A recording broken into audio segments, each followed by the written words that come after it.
یا 3 ہجری میں غزوہ بدر ہوئی ہے. اس میں 313 مسلمانوں کو اللہ نے 1000 کے لشکر پہ فتح عطا فرمائی. تھوڑے سے مسلمان تھے بے سر و سامان اور اللہ نے ان کو فتح عطا فرمائی. جب ان کو فتح ہوئی ہے تو اس وقت خالد ابن ولید اور ابو سفیان یہ مشرکین کی طرف تھے.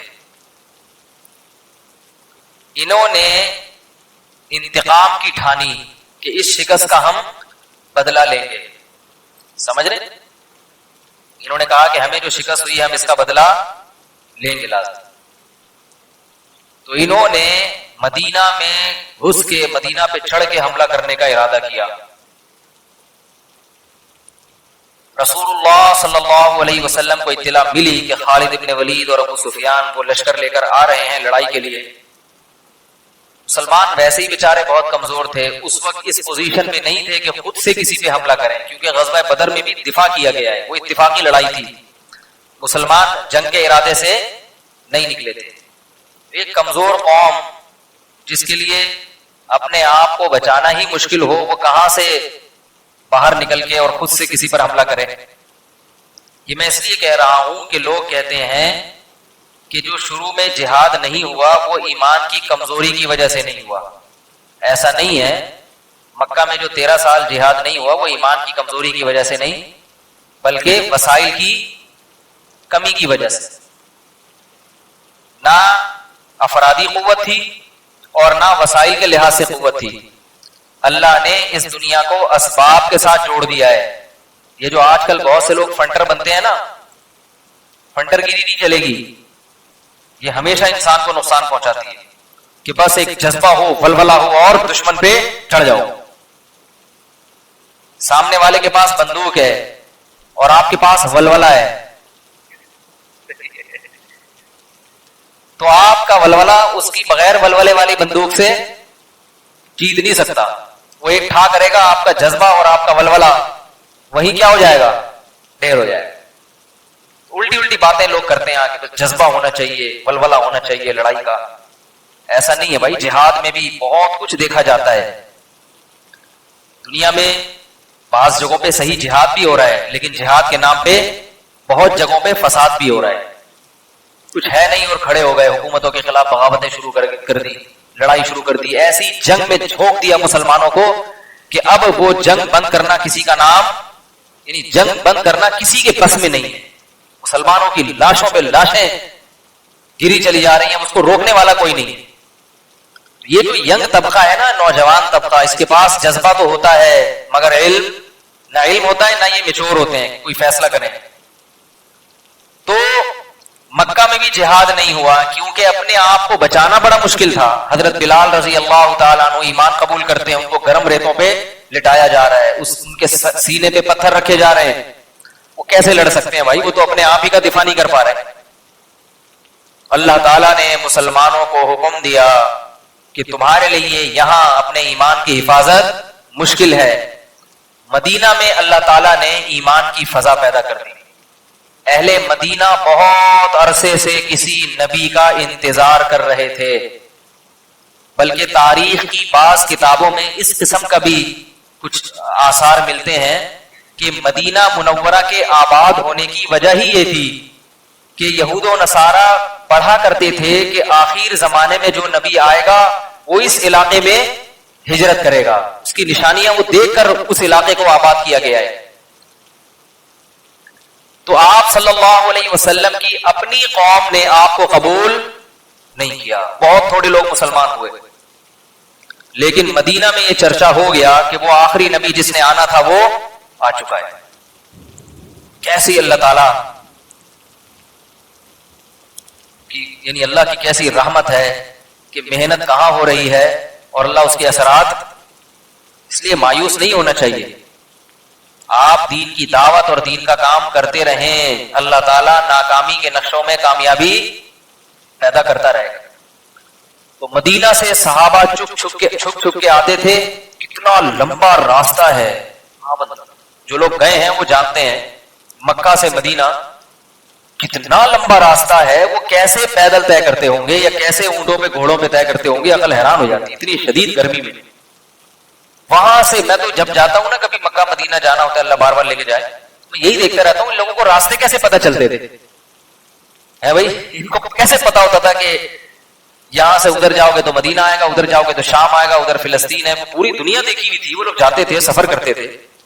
کیونکہ آپ جب لانگ روٹ پہ نکلتے ہیں، تھوڑے سے بھی آپ کا رخ چینج ہو گیا تو وہی بات ہو جائے گی جو میں اکثر، ایک آدمی ہے نا سمندر میں بٹھا کے اس کو لے گئے، گھما کے ساحل سمندر پہ اتار دیا، عمان جانا تھا اس نے، تو وہاں اٹھ کے پوچھ رہے لوگوں سے عمان کہاں ہے، وہ دوسرا کہتا پتہ نہیں میں تو خود قطر میں گھوم رہا ہوں۔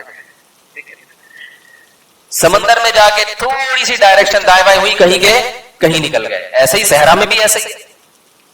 تو صحابہ کرام آتے تھے اور آپ صلی اللہ علیہ وسلم سے بیعت کرتے تھے۔ کن باتوں پہ بیعت ہوتی تھی؟ بڑی زبردست باتیں ہیں وہ۔ تو آہستہ آہستہ مدینہ میں ماحول الحمدللہ بننا شروع ہو گیا۔ اللہ نے اپنے نبی کو حکم دیا کہ آپ اپنا علاقہ چھوڑ دیں اور مدینہ میں چلے جائیں، وہاں لوگ آپ کا استقبال کریں گے۔ تو یہ سب اسباب ہیں جو اللہ کے نبی اختیار کر رہے ہیں کہ بھئی یہاں اپنی جان بچانا مشکل، اب قتل کے در پہ ہو گئے ہیں، تو جان بچانے کے لیے اپنا علاقہ چھوڑو۔ لوگ کہتے ہیں نہیں موت تو آنی ہے، جان بچانے کے لیے کیا ضرورت، موت تو جب آنی ہے تو بولو بھائی آنی۔ یہ دینداروں کا حال ہے بھائی، کیوں بھائی جب مریں گے تو جو رات قبر میں لکھی ہے وہ قبر میں گزر کے رہے گی۔ اسباب اختیار کرنا بھی ضروری ہے۔ آپ صلی اللہ علیہ وسلم جو مشن کو لے کر آئے تھے، اس مشن کو ادھورا چھوڑ کے دنیا سے نہیں جانا چاہتے تھے، بھئی یہ مکمل کرنا ہے۔ یہاں جان بچانا مشکل ہے، حکم دیا نکلو۔ اور عبداللہ بن مسعود رضی اللہ تعالیٰ عنہ کو پہلے حبشہ کے بادشاہ کے پاس بھیجا، وہ غیر مسلم تھا لیکن لوگوں سے اچھا سلوک کرتا تھا، تو آپ صلی اللہ علیہ وسلم نے عبداللہ بن مسعود کو چند ساتھیوں کے ساتھ کہاں بھیج دیا؟ عیسائی بادشاہ کے پاس۔ یہ بھی کتنی عجیب بات ہے یا نہیں ہے؟ غیر مسلم سے بھی مدد طلب کی جا رہی ہے، تو آپ صلی اللہ علیہ وسلم نے کس سے مدد مانگی ہے؟ عیسائی بادشاہ سے، کہ ہے رحم دل، ہے نرم دل، ہماری قوم تو ہمیں قتل کرنے کے در پہ ہے، کم از کم ان لوگوں کو وہاں بھیجو اور وہ وہاں کیا حاصل کریں گے؟ پناہ حاصل کریں گے۔ پتہ چلا غیر مسلم سے بھی مدد لی جا سکتی ہے۔ تو اسلام غیر مسلموں میں جو اسلام دشمن ہے ان کا حکم کچھ اور ہے، جو اسلام دشمن نہیں ہے ان کا حکم کچھ اور ہے۔ تو نجاشی چونکہ نرم دل مشہور تھا تو اس کے پاس بھیجا آپ صلی اللہ علیہ وسلم۔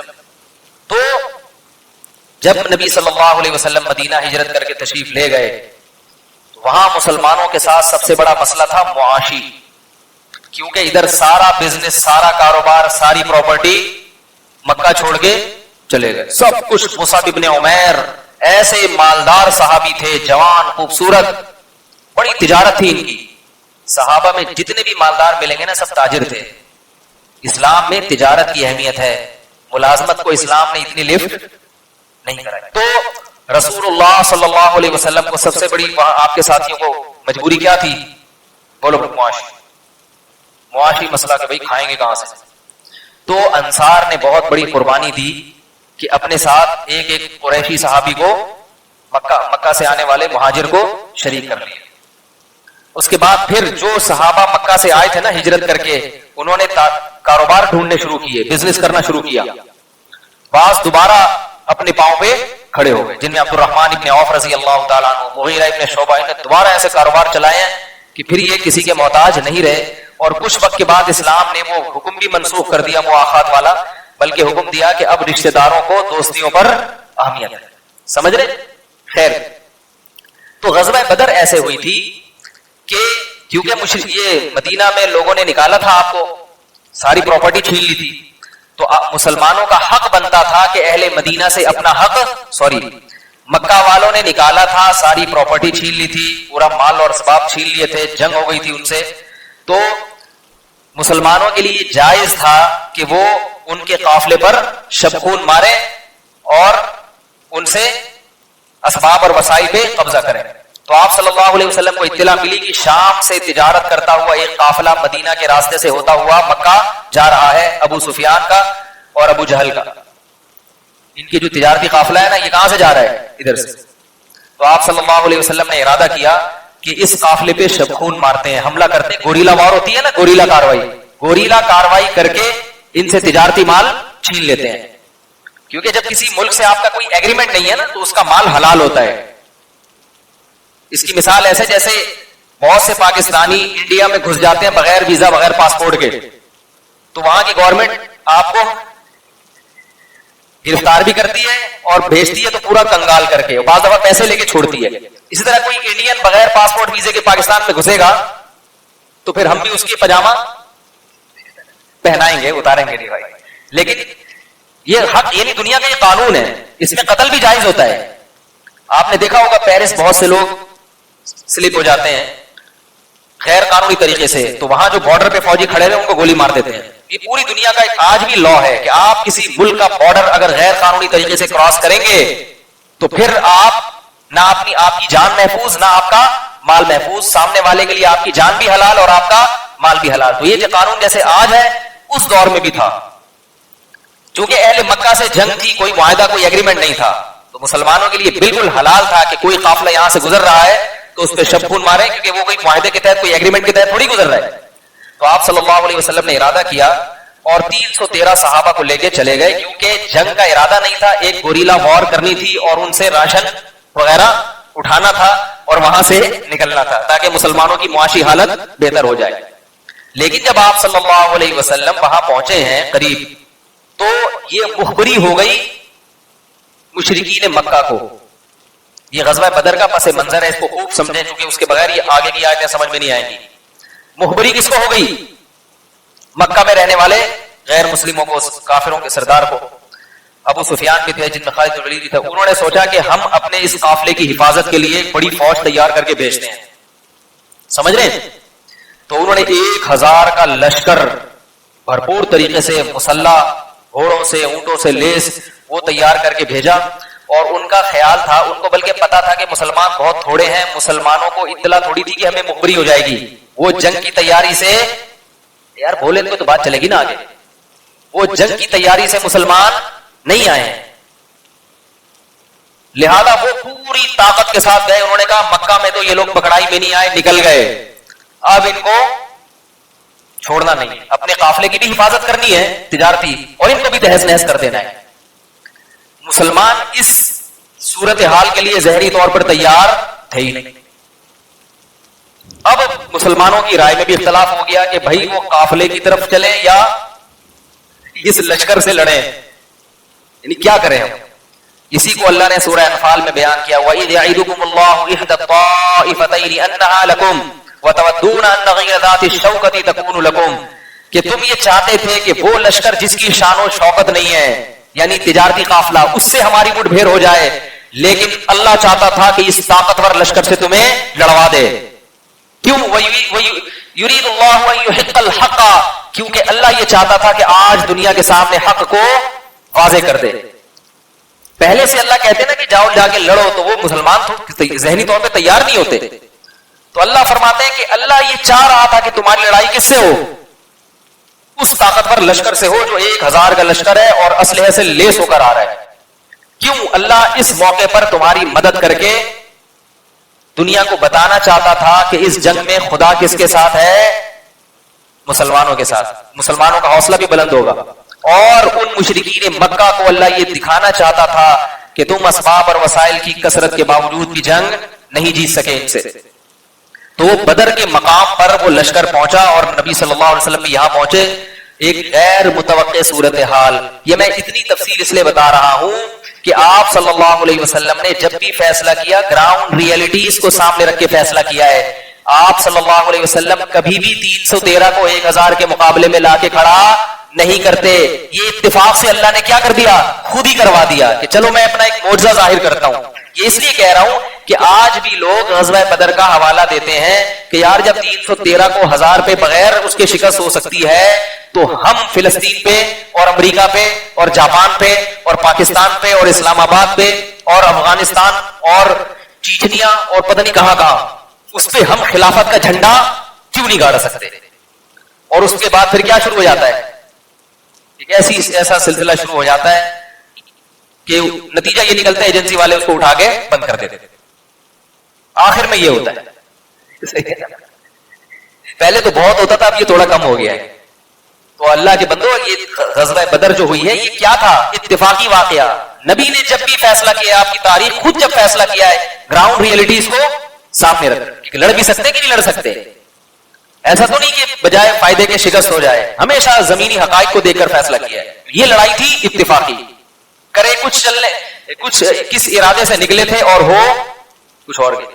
تو جب وہ لشکر آ کے کھڑا ہوا ہے، ادھر 1000 کا لشکر، ادھر 313، نہ گھوڑے ان کے پاس نہ سواری، چند تلواریں تھیں، اور پھر وہ لوگ اپنے ساتھ ناچنے والی باندیاں، لڑکیاں اور عورتیں بھی لے کر آئے تھے، کیونکہ ان کو تو پتا تھا ہم نے فتح تو ہونی ہے. تو وہ اپنے ساتھ کیا لائے تھے؟ موسیقی کے آلات اور ناچنے والی باندیاں، کہ وہ ذرا بھنگڑا ڈالیں گی. ٹھیک ہے، تھوڑا سا میوزیکل شو ہوگا. پہلے میوزیکل شو ہوگا، اس کے بعد کیا ہوگی؟ لڑائی ہوگی.